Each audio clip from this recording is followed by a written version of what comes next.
Selamat datang di Joni Tiran Speak Up. Channel ini hadir untuk berbicara tentang penegakan hukum, upaya pemberantasan korupsi, dan isu sosial kemasyarakatan lainnya. Mari bersama kita bergandengan tangan membangun negeri tercinta.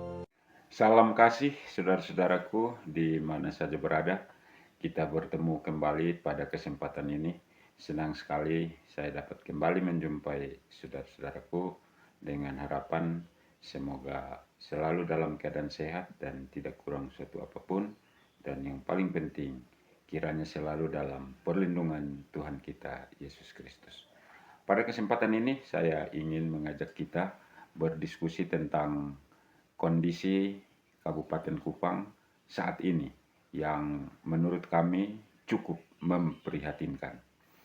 Sehingga kami sampai pada kesimpulan bahwa sebaiknya Bupati Kupang Yosep Lede mengundurkan diri dari jabatannya. Ada beberapa alasan yang membuat kami sampai kepada kesimpulan tersebut, yaitu yang pertama, Bupati Kupang inkonsisten dalam pernyataannya. Hal ini terkait dengan polemik Dana Seroja, di mana pada saat debat calon bupati, Yosep Lede menyatakan bahwa Dana Seroja itu sudah tidak ada lagi.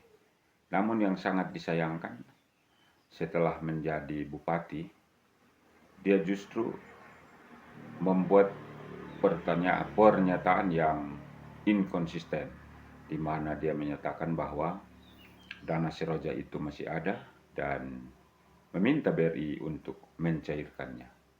Hal ini akhirnya menimbulkan polemik berkepanjangan, membuat masyarakat berbondong-bondong datang ke BPBD, ke kantor bupati dan DPRD dan BRI untuk meminta haknya dibayarkan.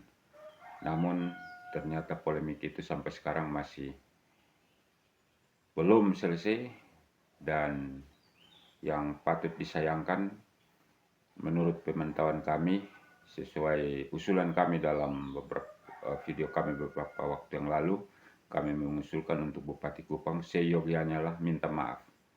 Namun sampai dengan saat ini Bupati Kupang belum pernah meminta maaf terkait polemik tersebut.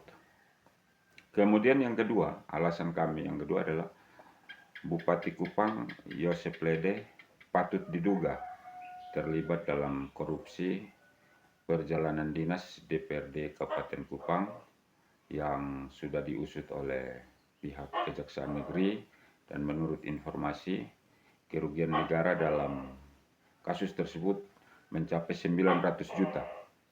Dan sesuai informasi yang kami peroleh, Bupati Kupang Yosep Lede yang saat itu menjadi anggota DPR telah menyetorkan kembali kerugian keuangan negara. Nah, pada kesempatan ini kami meminta dan mendesak Kejaksaan Negeri Kabupaten Kupang Dialamasi untuk mengusut tuntas kasus tersebut dan memintai tanggung jawab hukum semua pihak yang terlibat dalam kasus ini, termasuk jika ada keterlibatan Bupati Kupang Yosep Lede dan Ketua DPRD dan Temenas, agar segera dimintai tanggung jawabnya.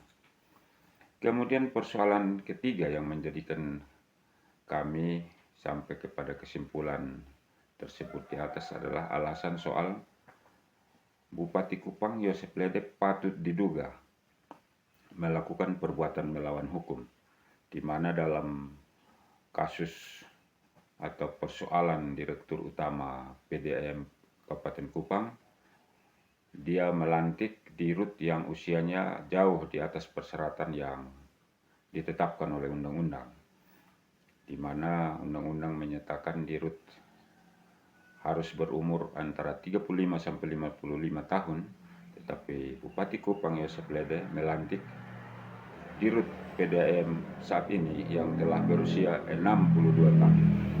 Ini menimbulkan pertanyaan besar di kalangan publik, ada apa dengan Dirut PDAM yang telah dilantik tersebut. Bahkan kasus tersebut kami telah melaporkan ke gubernur, dan sekarang ini sementara kami gugat di Pengadilan Negeri Kupang melalui gugatan perdata mekanisme Citizen Lawsuit. Nah, saudara-saudaraku, berdasarkan alasan-alasan yang kami kemukakan tersebut tadi, menurut pendapat kami, seyogianya lah Bupati Kupang, sekali lagi Yosep Lede, mengundurkan diri dari jabatannya sebagai Bupati Kupang. Demikian, saudara-saudaraku, perjumpaan kita pada kesempatan ini. Jikalau ada saudara-saudaraku yang masih ingin berdiskusi lebih lanjut, kami persilakan untuk menuliskannya di kolom komentar dan kita akan berdiskusi lebih lanjut. Terima kasih dan kita akan bertemu kembali pada kesempatan-kesempatan berikutnya.